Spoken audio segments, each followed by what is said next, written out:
Hello and good afternoon. I am so thrilled to see so many familiar faces in the room today. We are here, of course, for the first week of our Stories Artists Tell lecture series based on the exhibition that's on view in the third floor of the Art of America's wing. Today is our introduction and Southwest Spotlight.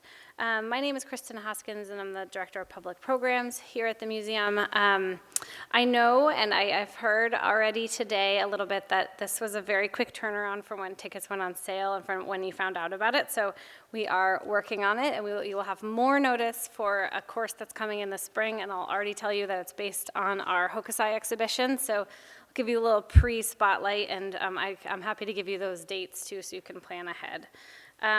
We're very lucky that today we have two speakers with us that are going to kick it off, and they will set the scene for the entire course series. I will start with Ethan Lasser, who is the John Moores Cabot Chair of the Art of Americas at the MFA. He leads the curatorial team that's responsible for the museum's renowned collection of paintings, sculpture, and decorative arts from across North, Central, and South America, ancient to contemporary, from Copley to Kahlo. A curator, scholar, and convener, Lasser has contributed to exhibitions and publications on a range of American art topics. Recent projects at the MFA include Hear Me Now, the Black Potters of Old Edgefield, South Carolina, which just opened, so encourage everybody please to go check it out. Philip Guston Now, and the reinstallation of the MFA's 20th Century American Galleries. In his prior positions at the Harvard Art Museums and the Chipstone Foundation, Lasser curated exhibitions on collecting in early American 19th century African-American art with artist Theaster Gates Jr. and the journalistic eye of Winslow Homer. He received his PhD from Yale University and graduated from Williams College, where he is currently a trustee. Marina, our other speaker for today, Marina Tyquiengco, is the inaugural Ellyn McColgan Assistant Curator of Native American Art at the MFA. She received her master's and PhD from the University of Pittsburgh, where she studied global contemporary art. At the MFA, she works to collaborate across departments to expand the presentation of Native American art and nuance its interpretation in and outside the building. Thank you so much for joining us here today, and we will first welcome to the stage Marina.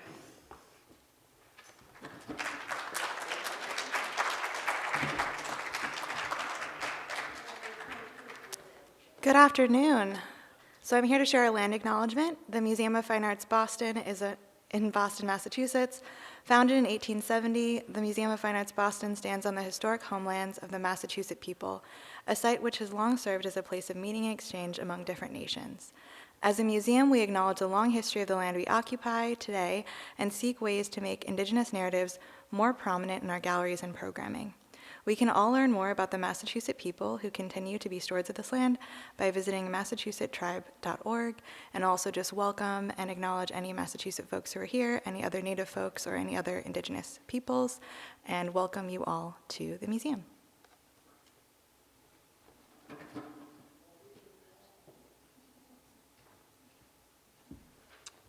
All right, thank you. Good to see everyone back in action.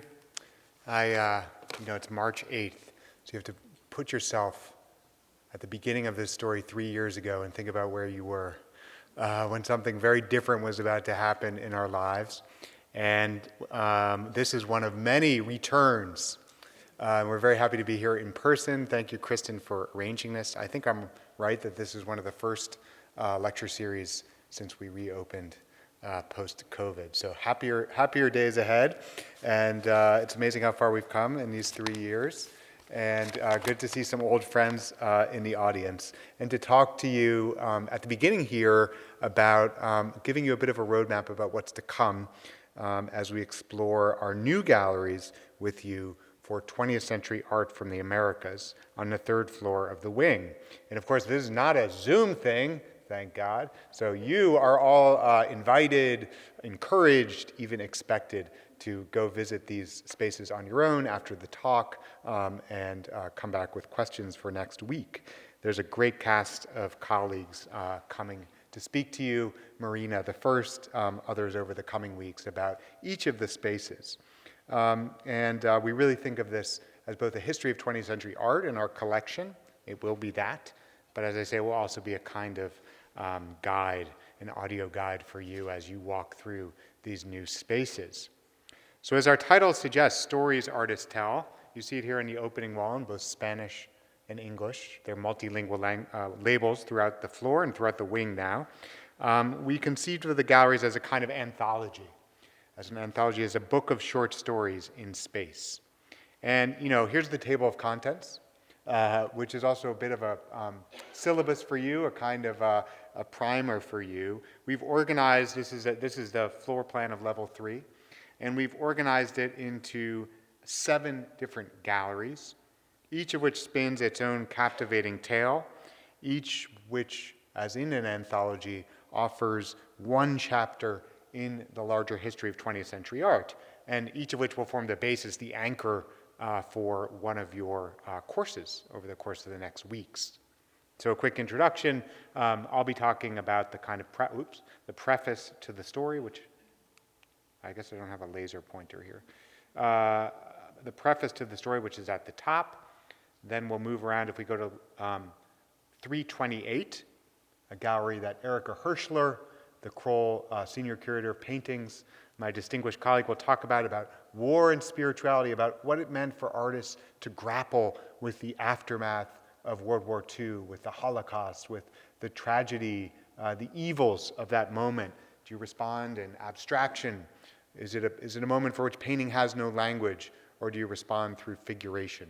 She'll take you there. Today, I won't say much about the next gallery, 327, because Marina will tell you about bringing you on this gray New England day to the sunny Southwest and talk about both the process of curating a gallery with partners, Native American partners, and a beautiful installation of the arts of that region. More to come on that. You must attend the Art and Jazz lecture with Noni Gadsden, 326.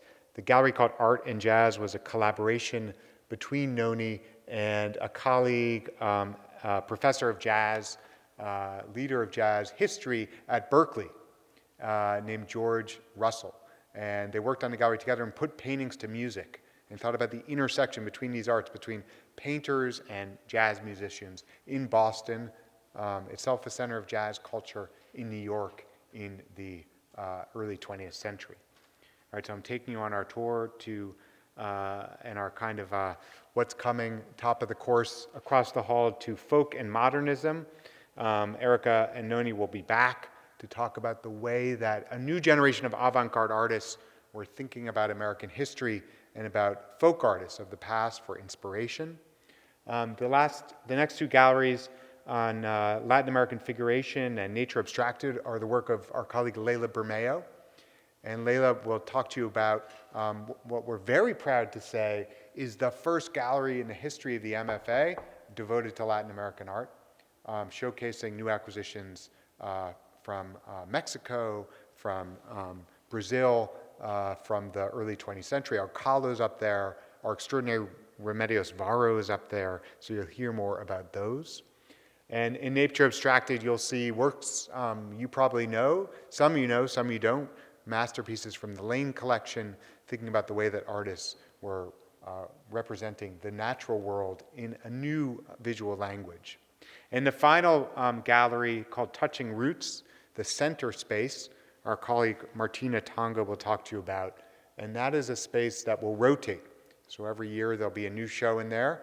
And this project, which Martina will introduce, looks at Black ancestral legacies in the Americas, looks at the way that New York and Boston artists were thinking about Africa, thinking about their ancestry in their work.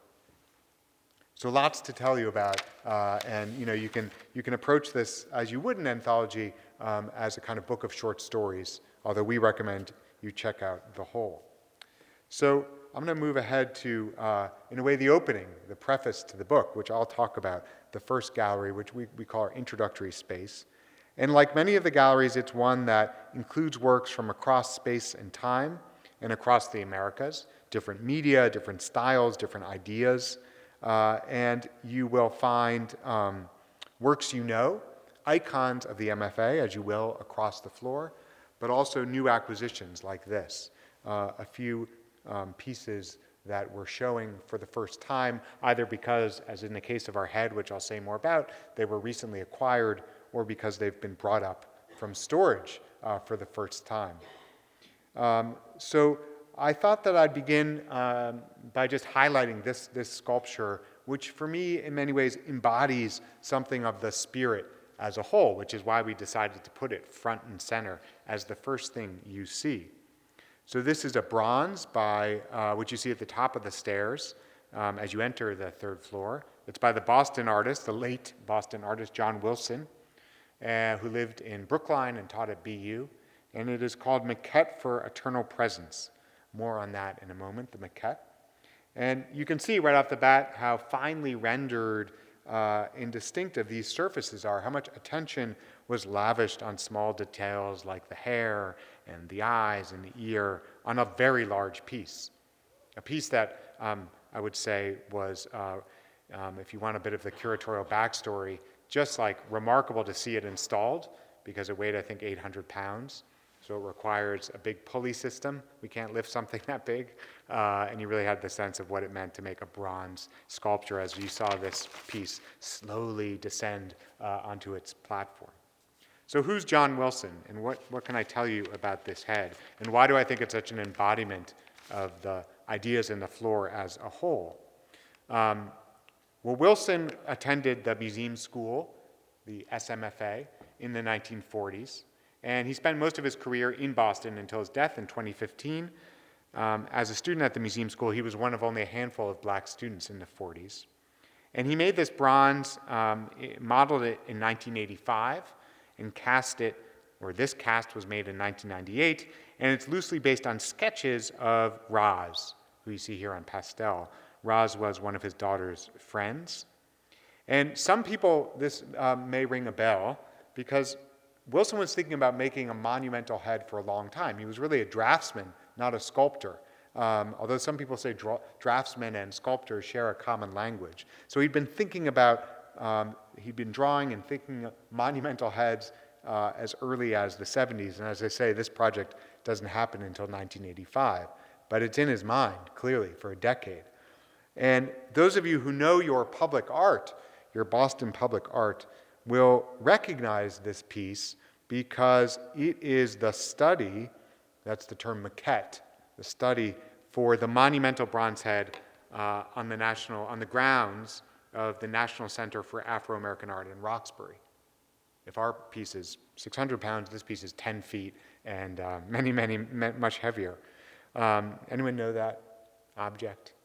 Which, yes, you do. So you know it. It commands the hilltop there at the NCAA. But so the resonance of the head are local, very much a Boston object, points out to Roxbury, but they're also hyper local. That is to say, this is a work of art very much of our museum, even as the bigger version lives at another institution in town. And I say that because Wilson spoke of eternal presence of the head with the MFA in mind. Here he is making the big version. There's our bronze at right. And here he is making the clay version of the big head, which would be cast. But why do I say, so that's the NCAA version. So why do I say he commissioned, or he thought of this piece with our museum in mind? Well, as I say, as a student at the MFA in the 40s, he didn't encounter many people in the galleries that depicted people that looked like him.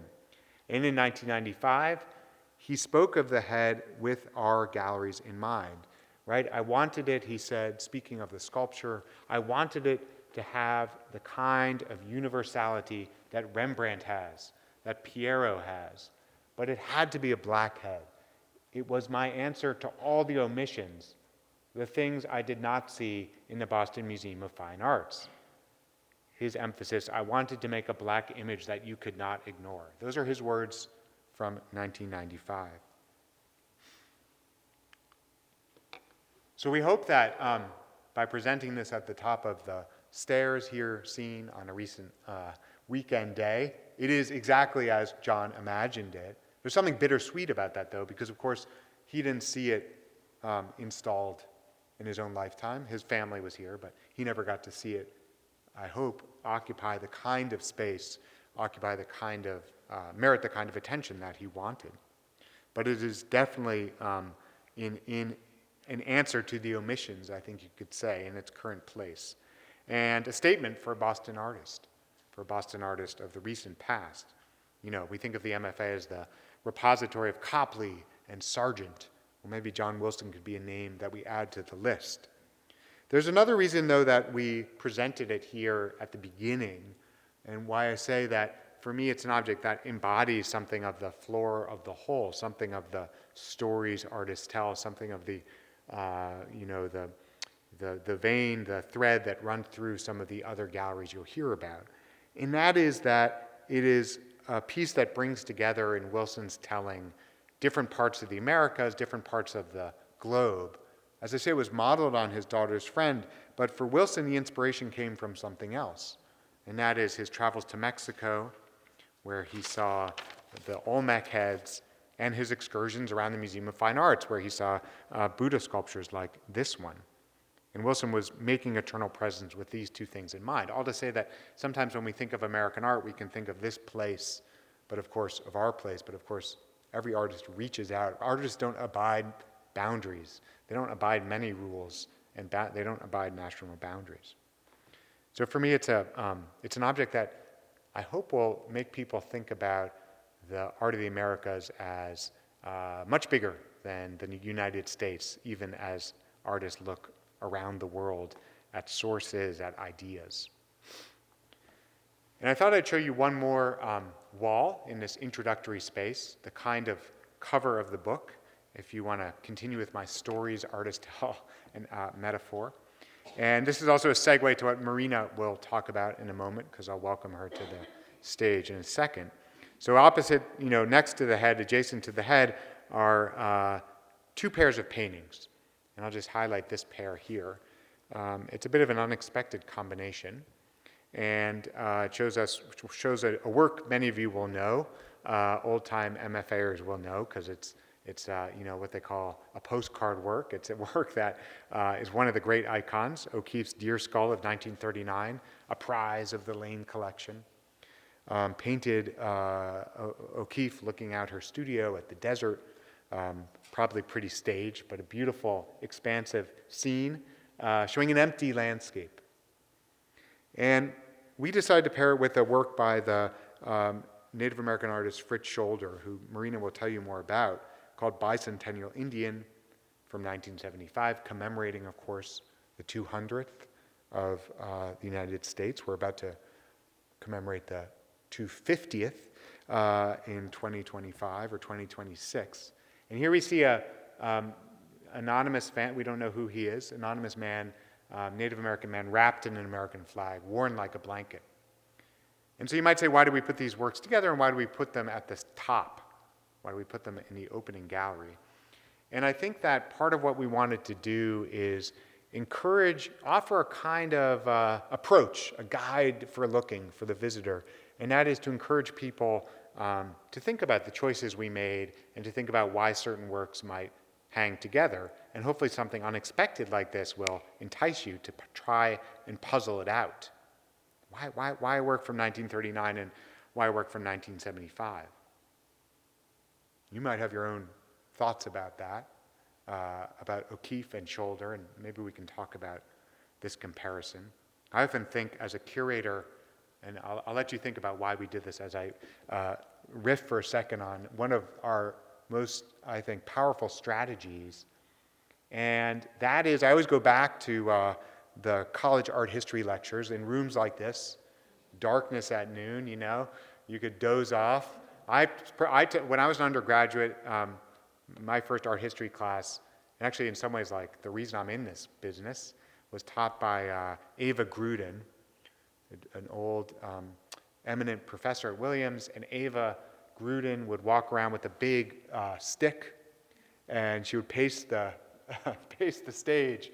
And if occasionally she would catch someone in the audience dozing off, I saw this happen in real life, the stick came down on my friend Anton's shoulder, and let's just say he never fell asleep again.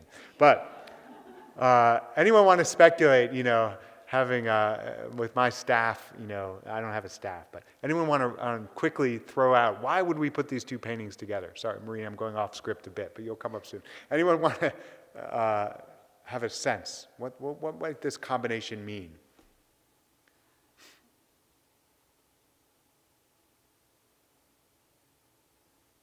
I hear some voices, but I can't see. Go ahead. Were you saying something? All right, well, we'll let you warm up. What I wanted to say is that the powerful combination is showing two paintings together unexpectedly and make you think about why. So some of you I know are probably thinking this already, but what we were getting at here, which Marina will elaborate on, is the question of who O'Keeffe erases, who she leaves out. Right? What's absent from this view of the Southwest? And how might our ideas about Americanness, our mythologies of Americanness, be as much about what they represent as who they don't represent, who they exclude? And I think I'll welcome Marina to the lectern to expand on that question. Thank you.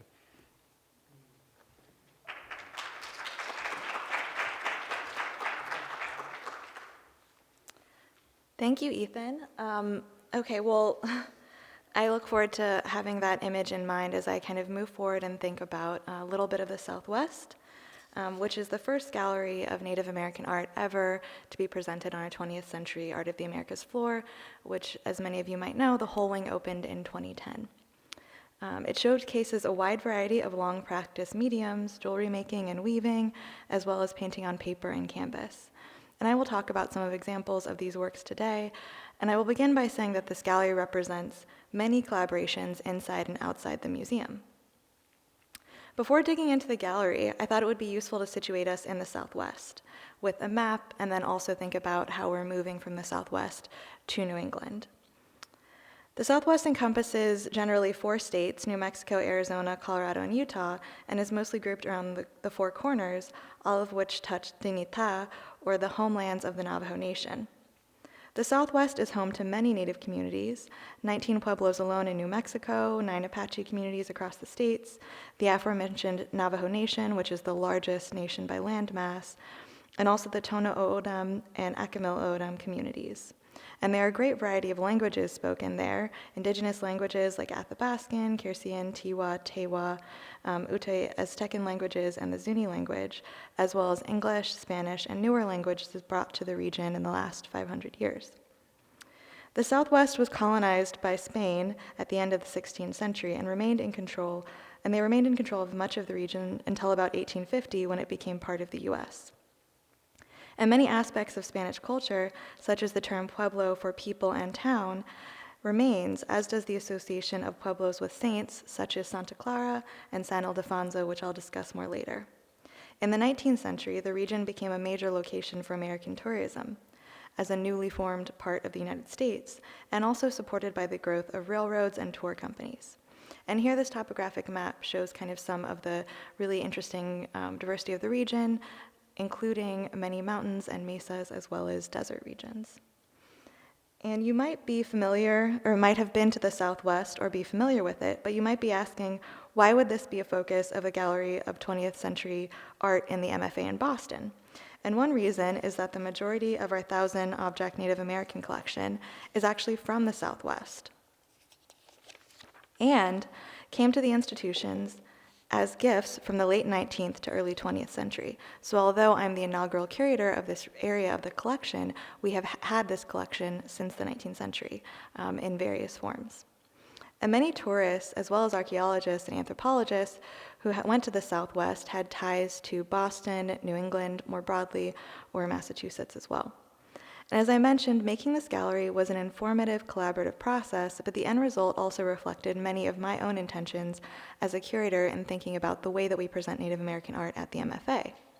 One thing that you might have noticed is that the pottery is left open, so that visitors can see the striking shine and distinctiveness of these forms, and also so that the pottery can breathe. And throughout the gallery, which, just to be clear, is the gallery on top, not on bottom, Every object has space around it, so it is meant to be experienced and interacted with individually as art objects. And this is a great difference primarily from the other main space of Native American art in the MFA, which is shown bottom right, the Native American Gallery. When it opened in 2010, this Native American gallery on the lower level was one of the only Native American galleries to be part of a major American art museum. Many of its choices, such as linking historical works with work by living artists, were not really common practice until much later. But that said, the physical space of the gallery has a lot of heavy casework that is organized to hold as much work as possible and can easily become overloaded in my view, not in terms of object safety, but just as a viewer and curator wanting to really understand this part of the collection as art as you would any other gallery. There are also contemporary works in this gallery, and if you go to see it, there's really strong examples of art from the Southwest, the Plains, the Woodlands, the Northwest Coast, and the Arctic. But unlike level 3, there's only one case, and much of this gallery was predetermined by built-in shelves. So I'm also always excited to talk about level 3 because it was a much more open space in terms of how we could really present this material. So how did we get to a little bit of the Southwest? The title indicates that we have a strong collection of Native American art from the Southwest, but the strength is concentrated in a few communities and mediums, such as Kapo Owingeh and Po'eke Owingeh blackware, weavings by Diné artists, and jewelry by Southwest Native artists. The exact language, a little bit of the Southwest, comes from a Table of Voices participant, Deborah Yepa-Papan, which is a format that allows us to bring outside voices in about potential projects. So a Table of Voices was the idea of a previous colleague in learning community engagement and interpretation, which was to do consultations early and at different points of a project, and also to really draw from communities that might not normally be thought of as experts for a museum, so outside of just the typical scholars that you might want to talk to about any particular area. And we now have a fabulous new manager of the program, Emily Conwell, who is working on the upcoming Tashiko Tegezu exhibition, which will take the place of Touching Roots. The purpose of assembling this group was to think of innovative and respectful ways of representing our collection, though we do not have any Southwest Native people on staff. So we worked with mostly Southwest Native women who were museum and cultural workers, as well as artists with deep connections to the region, and non-Native architects and scholars. The intention of this space was always to highlight and center Southwest Native voices, but through the Table of Voices conversation, the main concept and guiding principles shifted. Originally, the gallery was envisioned as a space to mix art by Native and non-Native artists, so kind of redoing that Shoulder O'Keeffe, a comparison that Ethan talked about so well, and thinking about artists who envisioned the Southwest, whether or not they were from it. The overwhelming response was a question about why the focus couldn't just be on Native American artists, and why this mix of artists couldn't be in other spaces, which we have shown that it clearly can be. There were poignant questions, and especially with the space of time, we have found more opportunities to integrate Native American art through the wing. Selected by former Luce Fellow Tess Lukey, the assembled Table of Voices represented many Native communities in the Southwest and a variety of backgrounds. Cody Hartley was previously a curator of paintings at the MFA and strongly supported this push to shift the focus of the gallery to be exclusively Native American artists and away from figures like O'Keeffe, which I thought was interesting as he's currently the director of the George O'Keeffe Museum. Jen Heimelrich, Shea Lucero, and Deborah Yepa-Papan were instrumental in thinking through the kinds of stories and narratives that we tell. And the comment, a little bit of the Southwest, was really kind of more of a joke about why couldn't it be this, which we then took rather seriously as actually that's a pretty good title because it's descriptive and also a bit playful. Changing directions of a gallery requires a lot of nimbleness as a curator, yet this experience reinforced something that I think is deeply true and needs to be carried forward. When you as an institution ask for advice or feedback, it behooves you to take it. And indeed, this idea that the Southwest had been mostly understood by people without ancestral ties to it as the main way of understanding it carries through to the main text of the gallery and influences the way that I wrote the labels to demonstrate the many interactions between and among peoples in the Southwest. Although we are a comprehensive museum, this gallery on its own was never meant to be comprehensive, as Ethan has detailed. And it is organized into more stories that we can tell through particular moments and mediums of work. The Table of Voices group met 3 times and went from a space of very spirited debate to many commonalities and a very productive conversation. And in these meetings, participants are paid for their time and expertise, and there's no expectations on them beyond the agreed upon meeting. And much of these conversations were really crystallized with me from one of the last times when we met, when we looked at potential works to highlight, knowing that many typical highlights of the collection that represent the Southwest would not be shown. The Buffalo Dance painting by Mateo Romero really resonated with Shea Lucero, who was a Table of Voices member, as well as an Acoma and Laguna floral artist and a descendant of the famed Acoma artist Lucy Lewis. According to Lucero, quote, "All Pueblo communities have a buffalo dance, so I can see this and immediately know it's Pueblo." At my request, she expanded this statement into a label that's shown here. As a Pueblo person, when I see this painting, a sensory experience occurs. I can hear the songs, the rhythmic breath of the dancer. I can feel the drum beats, feet jumping off the earth. I can see people praying with cornmeal, elder women dancing in their chairs. I can smell the distant rain, a good sign that the dancing was powerful. I can taste the dust on my lips, the gift of water about to come, the mint in my mouth that Dad has slipped me as I am preparing to dance in the plaza. And I think that this really resonated because it shows the way that these poetic labels can really demonstrate a sensory experience of a Pueblo dance that can only come from this personal experience, when many other aspects of the way that we present art can kind of still draw from those traditional resources of scholars and other folks in the field. And unlike other ceremonies, the Buffalo Dance is primarily depicted by Pueblo artists, as early 20th century non-native artists typically visited the Pueblos in the summertime. And the Buffalo Dance has many dancers that fill a variety of roles, and as Lucero kind of suggested, the dance is thought to induce buffalo to provide food and shelter for communities, thus ensuring a successful hunt and also ensuring future rainfall. The buffalo are often associated with the plains, which touches the Southwest, and there were long patterns of trade between the Southern Plains and Southwest Native folks. So I think it also just serves to show that what we think of as kind of separate regions had many overlaps and many connections. Dancers are a major theme of Cochiti artist Mateo Romero. He's known for his depictions of landscape, which are here reduced to the energetic color of the background. Romero is a multi-talented artist, a painter, writer, printmaker, and educator who comes from a family of native art makers. He was born in 1966 and raised in Berkeley, California, and he studied at the San Francisco Academy of Art and earned a BFA at Dartmouth College in New Hampshire. He continued his art training at the Institute of American Indian Arts in Santa Fe, which I'll discuss later, as well as completing an MFA at the University of New Mexico. Like his brother Diego Romero, he is represented in the MFA's collection by a number of works. He's also the creator of a well-known work in the collection called Cochiti Redskins, which was the name of the baseball team in his pueblo in the early 20th century. And it resonates with his decades of activism to change the Washington football team's name from the slur, which is meant to mean deceased Native people and relates specifically to the taking of their scalps to demonstrate that they are no longer living in times of quite active attempts at genocide of Native Americans. So that text that I shared, that kind of description, is something that maybe has previously been a label for the object. And so I think it's also important to think that the traditional way of thinking about artistic training and backgrounds is still useful and is still drawn upon for this gallery, but also these moments where we can kind of think about more spiritual ways of knowing and also personal experiences are also brought to the fore. Thinking of Lucero's personal reflection of this piece, I am drawn to Romero's very specific depictions of clothing and jewelry, which relate to other works in the gallery.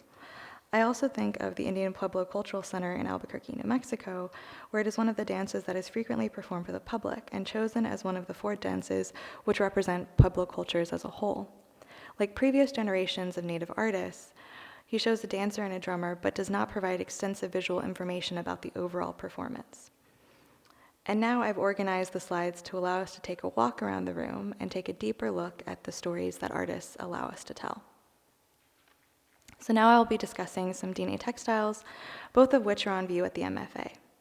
DNA is what Navajo people call themselves, meaning regular people, everyday people, though the name of the tribe is the Navajo Nation. And Navajo weaving has been the subject of much scholarly attention and exhibitions, and the MFA's collection is just over 40 works, so not huge given the scale of our institution. That said, they are overwhelmingly strong examples of weaving and include quite a diverse number of works from the late 19th and early 20th century.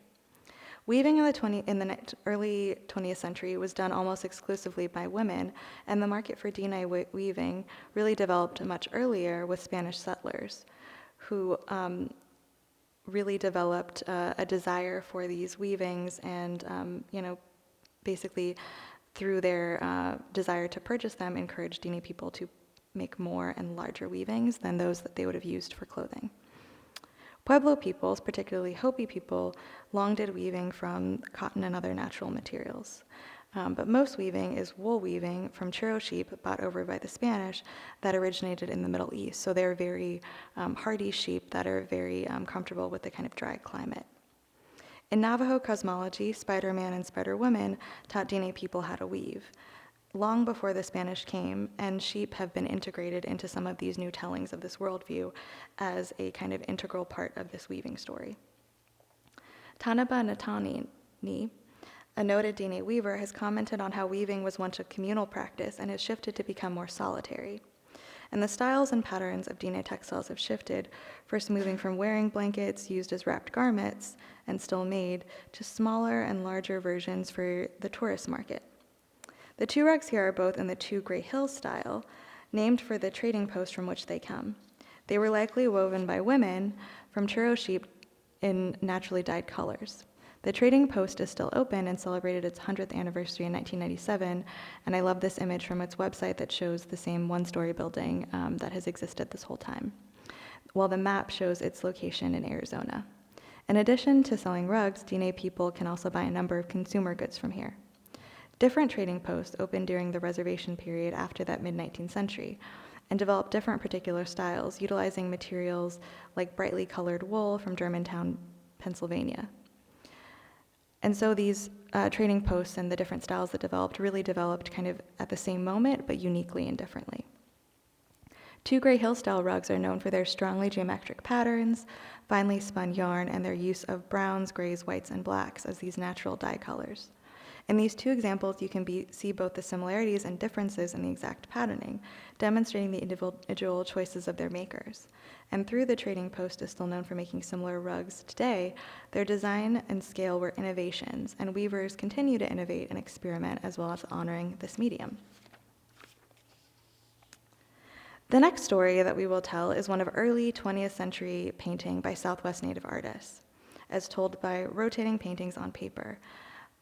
Previously by Ramondo Vergil and Agua Tessera, and now by Zia Pueblo artist Vilino Chige Herrera.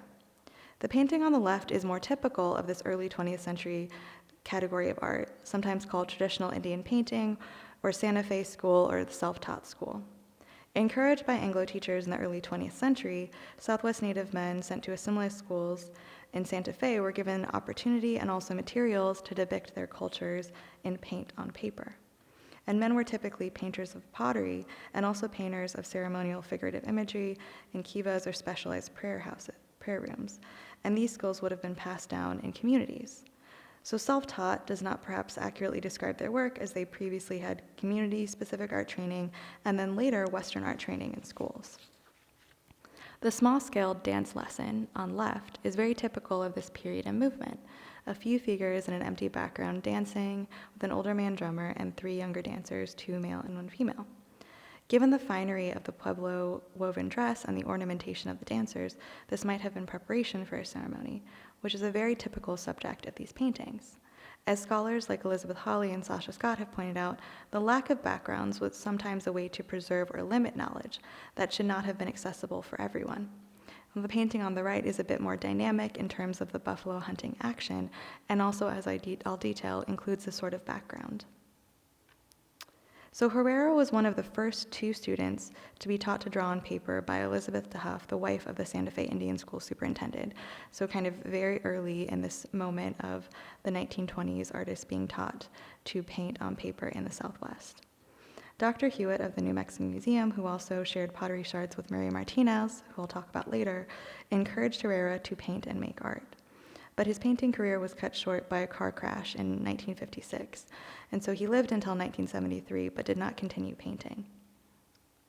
And this painting is somewhat unique in his oeuvre because of its dynamism and also the natural landscape that it makes reference to. Herrera taught at the Albuquerque Indian School in 1936, so as well as a student of art, he was also a teacher. And he later said that, "I have been painting ever since," he learned, "and I always will." Artist Jose Rey Toledo of Jemez Pueblo has pointed out that specific Herrera's paintings were in depicting everything from clothing to actions. And initially, Herrera painted a lot of Zia ceremonies that did not feel comfortable for elders in his community. But by the 1940s, he was accepted back into his community and allowed to kind of paint a little differently. Zia is notably a very small Pueblo community, and the condemnation from his community suggests a kind of important aspect of Pueblo culture that applies more broadly to other indigenous ways of knowing, namely that not all knowledge is for everyone. The exactitude with which Herrera portrays buffalo and the hunt is noteworthy. Through the fringe-hide clothing and men on horseback, the long connection between Plains people and Pueblo peoples is apparent, and the skills of these hunters is also apparent as one has just shot a buffalo and one is taking aim at one. The buffalo's bodies are dynamic and realistic, and though they run in a line, their heads down are charging, give them a sense of greater movement. Another interesting aspect of this painting, though what I keep mentioning is like perhaps a hint at landscape, are the bands at top and bottom. So as I mentioned, 20th century Pueblo and Diné painters drew from other painting experiences such as painting on pottery. The Zia sun symbol, which is the kind of center yellow and red and blue symbol, as well as appearing on the left side, is the Zia sun symbol. It's the flag of New Mexico, but it really has ancient origins and has long been associated with the Zia Pueblo. And the symbol has sacred meaning to the Zia people. 4 is a sacred number that symbolizes the circle of life, 4 winds, 4 seasons, 4 directions, and 4 sacred obligations, and the circle binds the 4 elements together. In addition to the Zia sun, there are multiple rain clouds represented by the 3 half circles with a sheet of rain falling through them. Herrera was depicting 2 significant aspirations: adequate rainfall for many people, including him, who were farmers, and also a successful hunt. And the steep pattern of the ground could represent mountains, but the presence of a partial Zia sun makes it more likely that it would represent lightning, again linking to rain. And shown twice, as I mentioned, the Zia sun is the symbol of the Pueblo of Zia and also the state of New Mexico. And the use of an ancestral native symbol for the flag of New Mexico underscores something that is quite explicit in the study of Southwest, the tendency to commodify or attempt to commodify Southwest native culture and present it as a unique draw for tourists and other visitors. However, I think this will be a bit complicated by my discussion of Maria Martinez and certain artists in the early 20th century and today working to market and present their own work. The wall label of this gallery discusses the romanticization of the region, but quite specifically does not use the word enchantment that is also in the state's motto. So now we'll be talking about jewelry. Likely made by a Diné man, the squash blossom necklace to the far left is an iconic symbol. The central semicircle is called a naza, and though jewelry carries much meaning, it has recently been convincingly argued that the squash blossom meaning does not have many other meanings or representations other than squash blossoms. And much like the story of weaving, the squash blossom represents multiple layers of colonial encounter and indigenous innovation and ingenuity. As I mentioned earlier, most of the Southwest was not part of the U.S. until the mid-19th century, and after quite a terrible period in Diné history called the Long Walk, a 4-year period when Diné people, who typically had vast areas where they hunted in addition to farming, were confined in large numbers at Bosque Redondo, or called Hinaldi in the Diné language. Following the end of their internment in 1868, a man named Edsidi Sani became the first Diné silversmith when he learned the art from a Mexican blacksmith after he was allowed to return to his homelands, which is why we have such a specific date for 1868 as kind of when Diné silversmithing began. Now known for their silver work, many other Pueblo peoples also make distinctive jewelry. In the 19th and early 20th century, and today, it is common to see people from different communities wearing Diné or Pueblo jewelry, though some items are community-specific and do carry great meaning. In the gallery, this early 20th century necklace is paired with 3 contemporary works by DNA artist Boyd Sosi, husband and wife teams Charlene Reno and Frank Reno of San Felipe Pueblo and Santo Domingo Pueblo, respectively, and Ernestine and Tony Aguilar, both of whom are from Santo Domingo. Each of these artists explore and expand on use of the medium of turquoise. Ernestine and Tony Aguilar passed in the early 2000s, but they were around for their heavy statement-making turquoise jewelry. Santo Domingo Pueblo is in particular known for its inlay jewelry, meaning pieces of stone are inlaid into channels or voids to create interesting patterns. In the case of the Reno necklace, Charlene Reno traces her inspiration to jewelry from traditional dances, which is perhaps why there is a striking use of color. So this is the piece that has a bit of red, and a variety of stones, both turquoise and red. And the Boyd Sosi necklace, which I encourage you to go look at because I've realized that in this installation view I'm covering part of the really exciting things about it, is called a galaxy necklace and has a 2-sided pendant that my colleague Brett is holding, with mostly black on one side and mostly white on the other side. And I'm sharing these works as an installation shot so you can get a sense, if you haven't been to the gallery yet, of how you're meant to kind of come upon each one individually and also think about the connections between this one historical form and these more contemporary innovations. And also as a chance to share the fabulous work of my colleagues in mount making and design who created this seamless-looking floating display of jewelry. From jewelry, we move back into 2-dimensional work, or perhaps thematically back into thinking about who is inspired by the Southwest and who in turn inspires others. La Jolla Band of Luiseño Indians artist Fritz Scholder, who was mentioned earlier by my colleague Ethan, and Confederated Salish and Kootenai artist Jean Quick-Tissy Smith are both Native American from other regions, respectively California and Montana. At different points, Scholder in the 1960s and Quick-Tissy Smith in the 1980s, both came to the Southwest, particularly to Santa Fe and Albuquerque, to teach and go to school.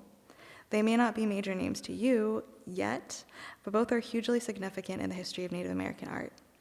And these 2 works create a kind of parallel vision of an early idea for the gallery, as they demonstrate their subject matter, how Native American artists from other regions have been drawn to the Southwest to study and have also created significant visions of it in the process. So who is Fritz Scholder, and why do we clearly think his work is so important? In the mid-20th century, there was a movement away from paintings like those I showed you earlier by Herrera, the so-called self-taught or Santa Fe Indian school. And artists like Scholder and T.C. Cannon, whose work is also on view as the entrance to our wing, were thinking about new ways to depict Native Americans at a larger scale and with more freedom about what is represented. So, i.e., thinking about painting Native Americans from not just one's own community or region. Scholder grew up with his father working in the Bureau of Indian Affairs, so he moved around a bit, but mostly lived in the Midwest, quite far from his California tribe. And one of his earliest teachers was the Yanktonai Dakota artist Oscar Howe, who was also a groundbreaking artist in terms of his painted depictions of his culture in the 1950s and 60s. Scholder went on to study art in California and was influenced by his many modernist teachers, most prominently Wayne Thibault. After receiving his MA in 1964, he went on to teach at the newly formed Institute of American Indian Art, one of a number of tribal colleges and universities in the U.S., and one of a very small number which serve multiple tribes. Scholder taught students like Cannon his modernist use of paint and his preference for large-scale works. And here you can see the new campus of the Institute of American Indian Arts, which now has nearly 700 students and is housed on a 140-acre campus. Much like the earlier Santa Fe Indian School, when it started it was a high school, and so Scholder taught very young artists, much like Howe had taught him. Many Native American artists from the 1960s on have had some connection to IIA, either through attending it or teaching at it at some point. And it is also a significant way to think about growing the collection, as so many artists who were significant at IIA were also significant in their lifetime. And I should also mention that it is now no longer a high school, but an accredited university. Okay. So in his practice, Scholder drew from historical photographs, now quite widely used in contemporary art practice. He was known for what was called monster Indians, or more particularly abstracted faces of Native Americans, and also Native Americans presented in sometimes uncanny situations for most non-Native people, like Native Americans smoking or drinking Coca-Cola. And this part of Shoulder's work reminds me of the recent television show Reservation Dogs, which shows Native teenagers dressed like any other teenager. Because of the history of assimilation and movement to reservations, American dominant culture is part of, not separate from, most Native communities. And here with Indian beadmaker, Shoulder is drawing a bit more closely from a particular reference. I show it with the original photograph at center that inspired this image, and also a postcard, which is in the MFA's collection, hand-colored quite differently from the colors that Shoulder might have imagined this image, though he could have been looking at a postcard as these were quite in heavy circulation in the mid-20th century. In each image, a man, San Felipe Governor Jose Quivera, or Afiche, is demonstrating how to use a pump drill. Sitting on woven blankets with a necklace, hide boots, and a white headband, Afiche demonstrates drilling on a piece of stone that might be turquoise. The painted man casts a long shadow, and it is also interesting to think about from these images what Shoulder chose to represent and what to leave out. So the strong shadow is still there, but the pendant on his necklace is under a blanket. The man's shirt, which looks Anglo-made, also shows a bit how even in the 19th century, Native Americans were self-fashioning with garments around them. And the original photograph by John K. Hillers, a German-born American photographer, who worked extensively on the late 19th century ethnographic expeditions to the Southwest and other regions. And the action of Afiche makes more sense in this context. Rather than just posing, he is demonstrating how to use a tool used by many Native Americans in beadmaking for Hiller's larger ethnographic project. So the other major figure in this making and teaching story, which is a whole wall of the gallery, is Confederate Salish and Kootenai artist John Quick-to-See Smith. Her tribe is located in Montana, and she lived there and also in New England. She attended college in Framingham before going to the University of New Mexico for graduate school. She is an artist and activist who has mentored many younger artists and even curated one of the first exhibitions of contemporary Native women's art in the 1980s, which I just thought of today because it is International Women's Day. I was lucky to learn when I joined the institution that in addition to El Morro number 34, that I will discuss more in depth, the MFA also owns Tribal Map on the left, one of her map pieces for which Smith is best known. Starting around 2000, she began making her map paintings, taking the familiar image of the continental United States and remixing it to include names of Native peoples rather than states. And this massive diptych was recently shown in the exhibition New Light, Encounters and Connections, and Quick-to-See Smith wrote a statement that was also shared as part of the exhibition. She said that, quote, "This is a living map of tribes that exist today. There are no extinct tribes on this map. There are 562 federally recognized tribes on this map and 63 state-recognized tribes. There are also several hundred tribes with applications waiting for either congressional membership of the state or Congress of the United States to recognize them, meaning to authenticate them, allowing them to become real Indians," end quote. And her statement here indicates that living tribes are really part of her reasoning for making these map paintings, namely that Native words abound on maps and also on a lot of ways that we encounter terms and names of places. But where Native peoples are located, particularly where their reservations are now, are often not known outside of regions like the Southwest with very large Native populations. And this map also makes me think of elementary school and memorizing states, but there are no state names here, only the names of tribes. And her appeal to familiar imagery is repeated in the El Morro paintings, which take as their subject a national park in New Mexico. So here I've shown El Morro with two images from El Morro National Park, a sandstone bluff. And the park is now managed in part by the Zuni tribe, as there is a partially excavated large Zuni site called Etzina, occupied from the 13th to early 15th centuries. 12 rooms of this much larger site have been excavated. They're not shown here, and much of the work is just maintaining mid-20th century excavations. And the images here are looking up at the sandstone bluff and then down upon it. And this was taken last summer, and because of the really heavy rainfall, it was surprisingly green when I visited. And I was so intrigued by Quick-to-See Smith's repeated engagement with this site. She's made at least 60 of these El Morro drawings, and her focus on the petroglyphs, which are far fewer in number than, say, Petroglyph National Monument. El Morro is also covered with Spanish and Anglo inscriptions carved by passing visitors, the earliest from a Spanish visitor in 1605. In El Morro 34, expanses of brown and yellow seem to stand in for large rock formations. In addition to the petroglyphs, the dotted line and triangle seem to indicate mathematics or architectural planning, which was indeed part of the story of Etsina, with its many complex rooms and structures, with sedentary bricks held together by clay and pebbles. There is also a large kiva, or circular prayer space there.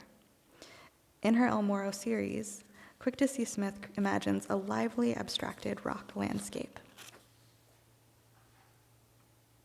And if you've been to the gallery, you might notice that one of the main features, or seen the images that I showed earlier, is a table of pottery by named and unnamed potters from Santa Clara and San Ildefonso pueblos. And the central table grounds the gallery in a main material from the Southwest, clay, but also in spirituality. Clay is understood by many Pueblo communities as an ancestor, clay mother. So here I show two works by perhaps the most famous pottery artist of the 20th century, Native American pottery artist Maria Martinez, or Pavoca, from Pohuege Owenge, or San Ildefonso Pueblo.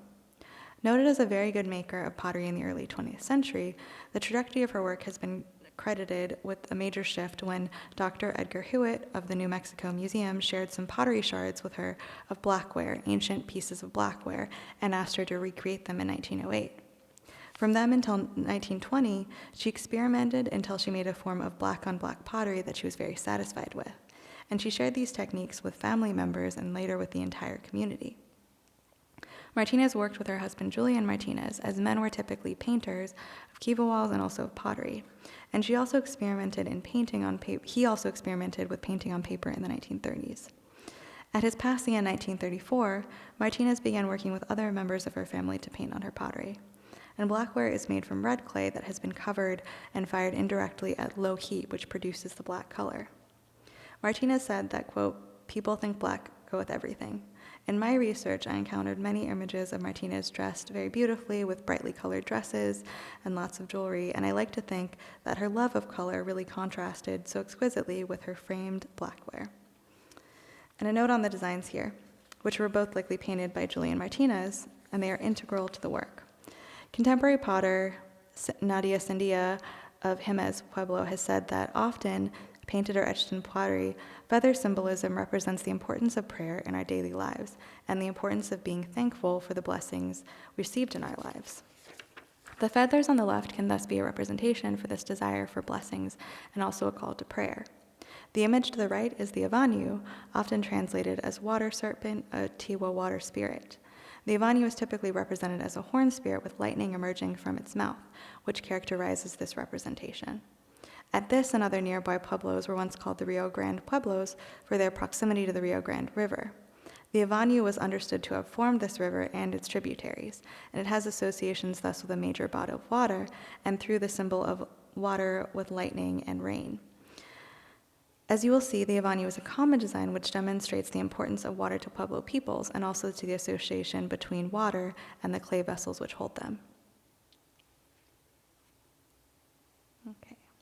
So here you can see how Maria Martinez was very successful in marketing her work.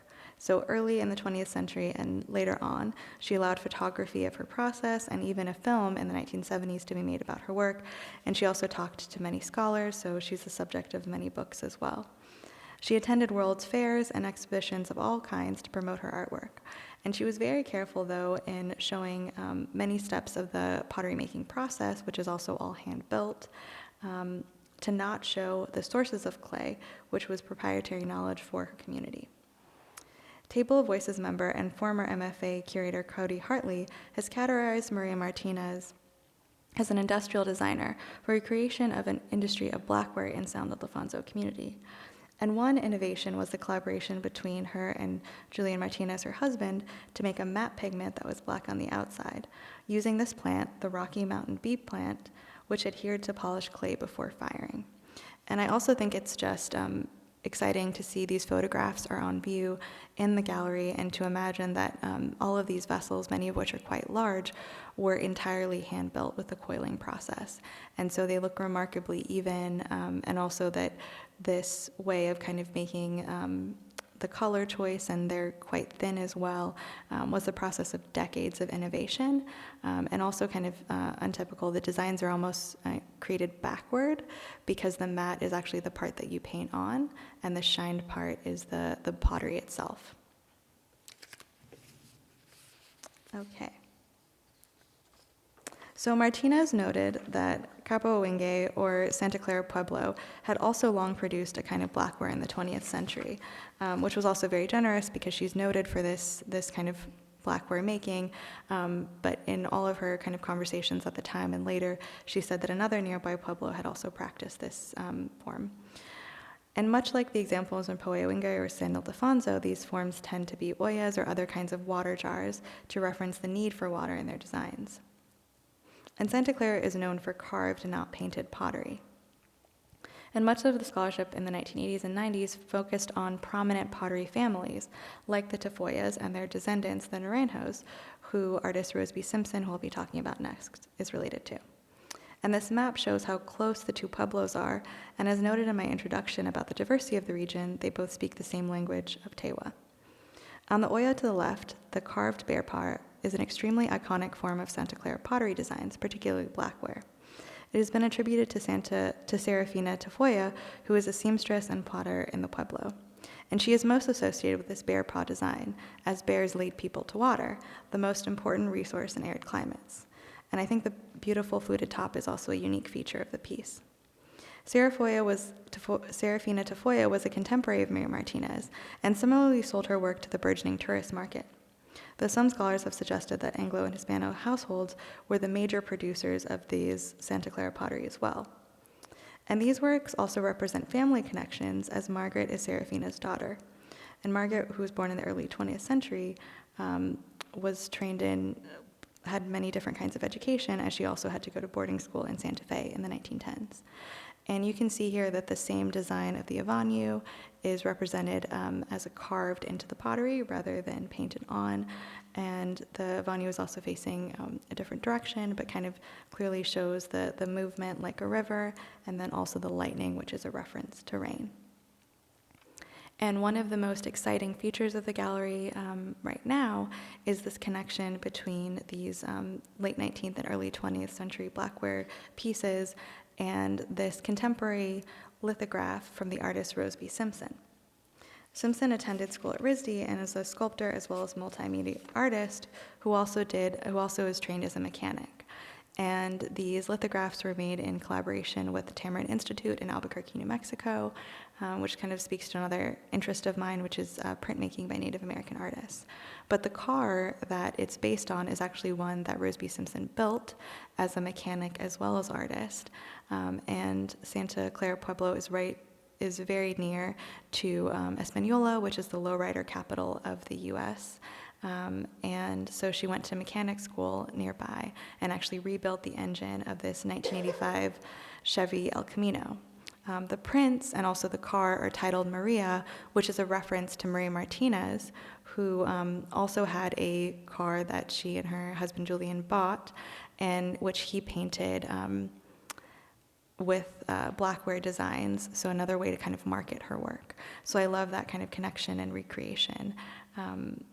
But also the connection with Rose is honoring these earlier makers and thinking about the way that their work kind of stands and is always in relation to modernity and the modern world, because as soon as they could, Julia and Maria bought a car, and here Rose B. Simpson is really influenced by the largely Hispanic lowrider culture in nearby Española, and thinking about Maria Martinez, but also her own Santa Clara pottery-making family, and thinking about, the painting, I think, is what really draws people to this car, but she also built the engine, which I think is quite interesting. So it's referencing her artwork and also these earlier practices of the 20th century.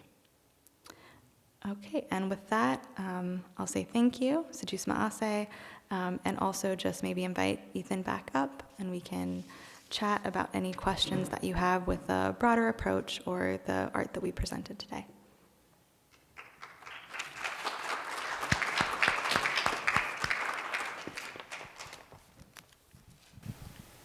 Maybe I'll start with one because I learned something new, which is you showed the flower Yes. with the image of the burnished pot. So how does that work? Like, how do you Oh. use the flower in that way?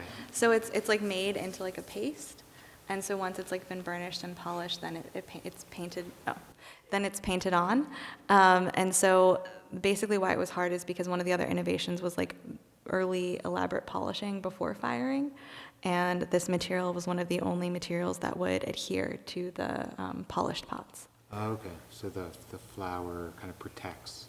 So the power creates the matte design. Yeah, so like other forms of paint didn't work in the same way because of just the difference in firing temperature. And what's it called, the flower? It's a Rocky Mountain bee plant. Got it. All right, we'll keep our eyes out for that. Other questions? Or we have questions for you too. So if that's a better place to start, we'd love to kind of hear your thoughts. Yes. Yeah, I think they're coming with a mic for you.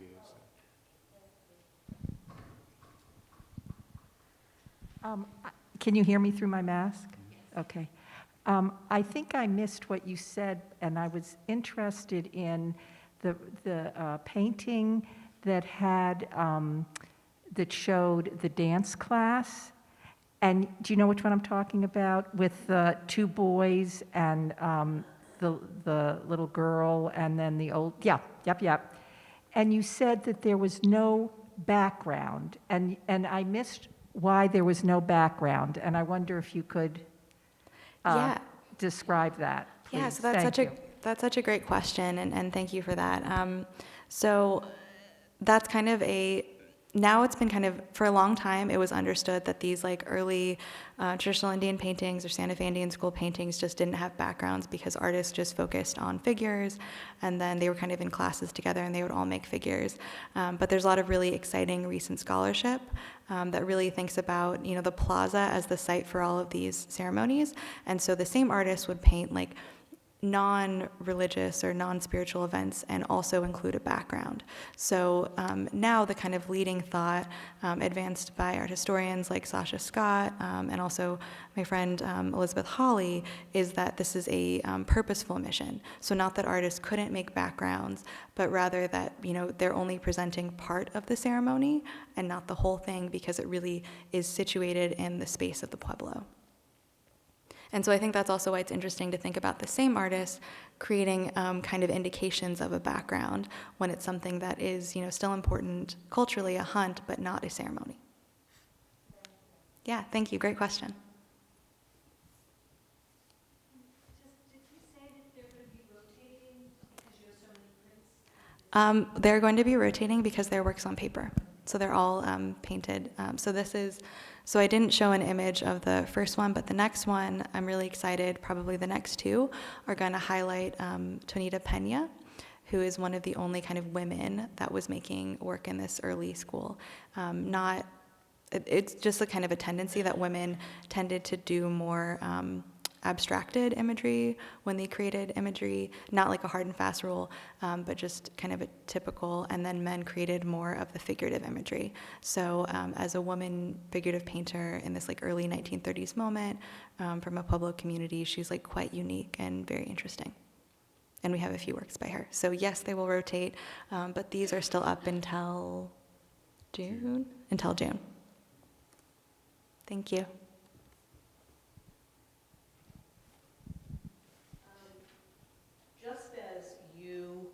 Underscored the value of having one of your sources' lived experience as a point of elaboration and reference for one of the works. I'm interested in knowing why you're drawn to these works, to this area of art making. So if you would share some of your own lived experience and connection, that I think would be illuminating for us. Yeah, thank you. In these programs, and I think also just as like we consider ourselves curators and scholars, we tend to not want to bring ourselves in so much. But so as my name said, I'm Chamorro, so I am indigenous from the island of Guam. And so my background is Chamorro. I was born there and lived there for a bit until I was like 10.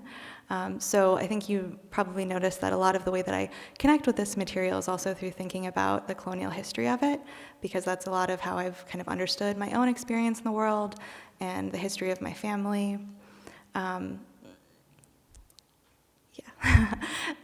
So I think it's also kind of interesting because that you asked that, because it's, this is what's interesting to think about, like indigeneity as a global, and many people, Ethan sent me the New Yorker article about this, but the way that I kind of locate and think about indigeneity is something that was really advanced by indigenous peoples, so Chamorros, people from my community who have kind of, demanded to have citizenship in the 1950s. Similarly, a lot of Native Americans, or most Native Americans, didn't have citizenship until the 1930s.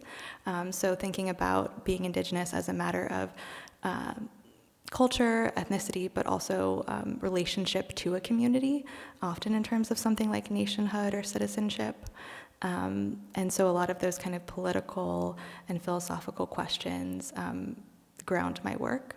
And I think just understanding particularly like American and English colonization as a global story that has many different parts and rooted. And before it was a US colony, Guam was actually part of the Spanish Empire.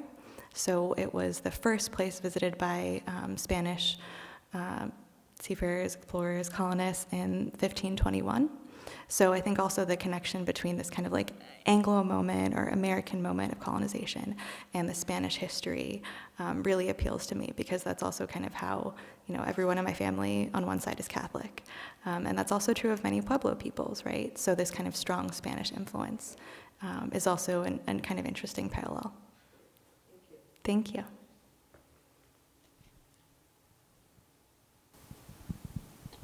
All right.